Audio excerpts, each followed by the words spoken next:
Aujourd'hui, nous allons discuter de la manière dont le plus jeune général d'Ukraine a stabilisé la section la plus difficile de la ligne de front et comment il a pu changer le cours de la bataille pour Pokrovsk. Ici, il y a presque un an, la situation dans la direction de Pokrovsk a pris un tournant dramatique, ce qui a entraîné des mois de pression incessante sur les forces ukrainiennes après les percées russes.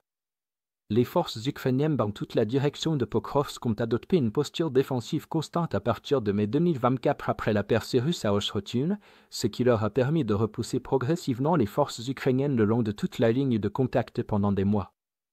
Les forces russes ont réussi à surmonter plusieurs lignes de défense ukrainiennes préparées à la hâte, prenant plusieurs grandes villes d'importance tactique, y compris Seligov, Novorodivka, Rodivka, Ukrainsk et Turakov.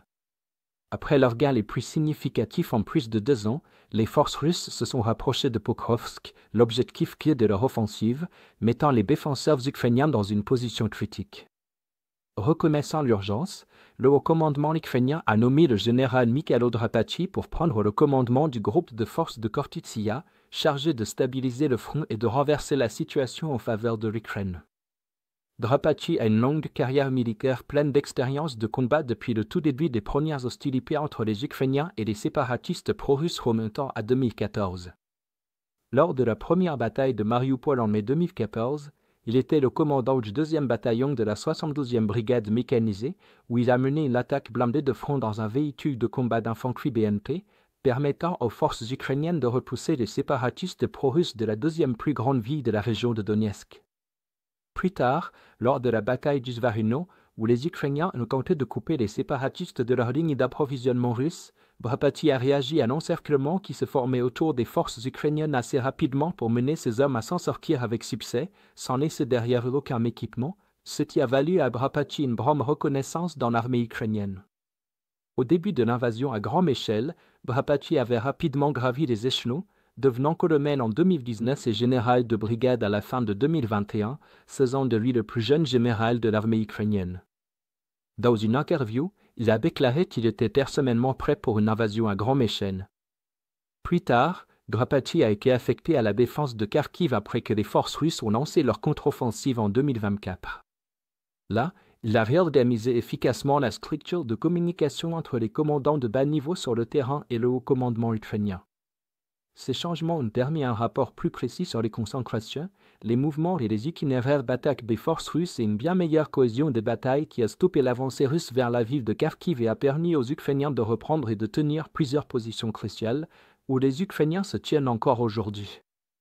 Avec toute la compétence de Drapachi en tant que commandant prise en compte, il a été nommé pour commander les forces ukrainiennes dans la région de Pokrovsk. Sous sa direction, les Ukrainiens ont lancé une campagne intense ciblant la logistique russe, car ils ont identifié plusieurs routes logistiques principales qu'ils utilisaient, les transformant en routes de la mort pour les soldats russes essayant d'avancer vers Pokrovsk. Cela a ralenti exponentiellement leur déploiement et infligé de lourdes pertes, à tel point que leurs capacités de combat se sont détériorées au point où ils ne pouvaient envoyer que de petits groupes d'infanterie à la fois, qui devenaient de plus en plus petits à mesure que les frappes logistiques ukrainiennes continuaient. Entre-temps, Drapachi a déployé des réserves pour défendre les directions sur lesquelles les Russes concentraient la plupart de leurs assauts. Il a fait tourner plusieurs brigades nouvellement formées, comme la 155e brigade de Kiev, afin qu'elles puissent se réarmer et mieux se préparer pour les opérations de combat en première ligne, les remplaçant par des brigades vétérans et bien aguerries pour tenir la ligne. Il a également continué à renforcer l'anneau de fortification autour de Pokrovsk, que les Russes n'ont pas encore réussi à percer à ce jour. En conséquence, le progrès russe à Pokrovsk s'est complètement arrêté, les brigades tournées, comme Man de Kiev, étaient désormais capables de détruire efficacement les avancées russes, et les Ukrainiens ont gagné en confiance dans leur capacité à défendre ce secteur de la ligne de front si important. Dans l'ensemble, la nomination de Mikhailo Drapachi en tant que commandant des forces ukrainiennes près de Pokrovsk a permis aux Ukrainiens de stabiliser leur défense de la zone. Un leadership militaire compétent s'est avéré être la clé du succès ukrainien alors que les capacités de combat russes étaient complètement épuisées et leurs forces épuisées par des mois de guerre acharnée. Enfin, suite à de nombreuses demandes, notre vente de printemps est prolongée de 24 heures.